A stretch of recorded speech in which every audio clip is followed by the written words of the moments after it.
നവരാത്രി കാലം ആദിപരാശക്തിയുടെ 9 ഭാവങ്ങളെ 9 ദിവസങ്ങളായി ആരാധിക്കുവാനുള്ള വേളയാണ്.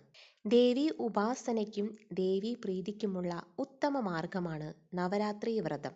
കന്നിമാസത്തിലെ അമാവാസി കഴിഞ്ഞു വരുന്ന വെളുത്ത പക്ഷ പ്രഥമ മുതൽ നവമി വരെയുള്ള ദിവസങ്ങളാണു നവരാത്രി വ്രതം അനുഷ്ഠിക്കേണ്ടത്.